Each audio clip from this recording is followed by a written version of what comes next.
હનુમાનજી, જેમના સ્મરણથી તમામ કષ્ટોનો નાશ થાય છે અને સુખ અને શાંતિની પ્રાપ્તિ થાય છે, ત્યારે આજે આપણે એક એવા હનુમાન ધામના દર્શન કરવા જઈશું કે જ્યાં બજરંગબલી ઊભેલી મુદ્રામાં આશીર્વાદ આપતા પ્રતીત થાય છે.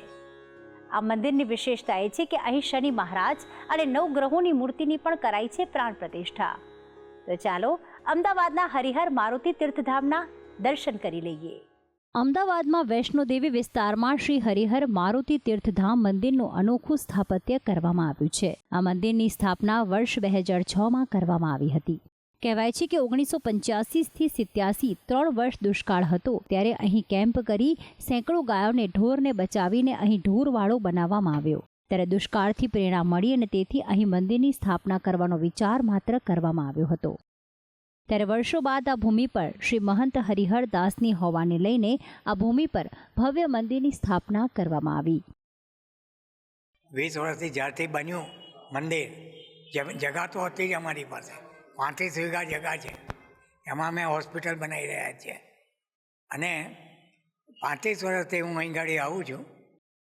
આ મંદિરમાં ખૂબ જ સુંદર અને અદ્ભુત હનુમાનજીની મૂર્તિની પ્રતિષ્ઠા કરવામાં આવી છે, જેની વિશેષતા એ છે કે આ મૂર્તિ અમદાવાદમાં પ્રથમ એવી મૂર્તિ છે જે ઊભેલી મુદ્રામાં છે અને આશીર્વાદ આપતા હોય તેવી છે.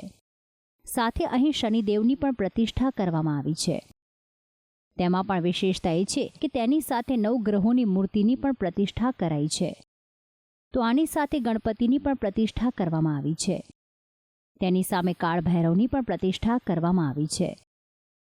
મંદિરના ટ્રસ્ટ દ્વારા ગૌશાળા ચલાવવામાં આવે છે, જેને લઈને મંદિરના પટરાંગણમાં પણ ગાયની પ્રતિમા મંદિરના ચોકમાં ભગવાન તરફ મુખ રાખીને મૂકવામાં આવી છે.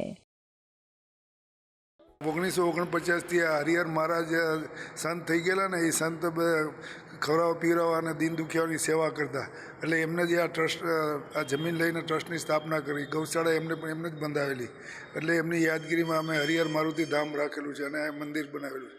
અને હનુમાનજી તો કલિકાલની અંદર શીઘ્ર ફળ આપનારા છે, જેને કહેવાય કે અષ્ટ સિદ્ધિ નવ નિધિના દાતા.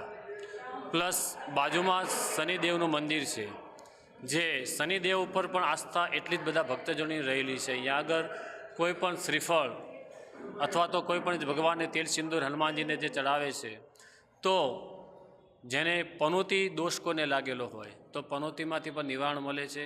અને હનુમાનજીની ચાલીસામાં લખ્યું છે કે બલબુદ્ધિ વિદ્યા દેવું મોહુ હરહુ કલેશ વિકાર.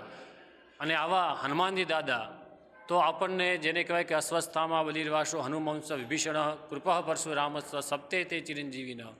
7 ચિરંજીવીની અંદર ભગવાન શ્રી રામચંદ્ર ભગવાનની દયાથી હનુમાનજી દાદા એ પોતે અજય અમર છે. આ મંદિરનો મહિમા એટલો છે કે લોકો અહીં દર શનિવારે તો તેની સાથે તહેવારોમાં પણ હાજરી આપે છે. તો અહીં કાળી ચૌદશના પર્વ પર હવન કરવામાં આવે છે. તેની સાથે હનુમાન જયંતીની પણ અનોખી રીતે હવન કરી ઉજવણી કરવામાં આવે છે અને જમણવાર રાખી પ્રસાદ ભક્તોને વેચવામાં આવે છે. તો બીજું રામનવમી અને જન્માષ્ટમીના પર્વની પણ ઉજવણી થાય છે. દર્શન કરવા આવું છું. હનુમાનજીની મૂર્તિ બહુ ચમત્કારિક છે અને શનિદેવની મૂર્તિ પણ ચમત્કારિક છે. હું કોઈ બાધા કે એના લીધે નહીં, પણ શ્રદ્ધાના લીધે જ એ હંમેશા દર્શન કરવા આવું છું. મનને શાંતિ રહે છે અને કંઈ પણ કામકાજ આ તો મનમાં આપણે કલ્પ્યું હોય તો પણ હનુમાન દાદા એ પૂર્ણ કરે છે. લોકોનો એટલો મંદિરથી મહિમા છે કે લોકો અહીં અવારનવાર આવે છે અને ભોગ રૂપે મંદિરમાં નારિયેળ તેમજ આંકડાની માળા ચઢાવી ધન્યતા અનુભવે છે. નિસંતાનને સંતાન આવે તેવી બાધા પણ લોકો અહીં રાખે છે. ભક્તિ સંદેશ, સંદેશ ન્યૂઝ, અમદાવાદ.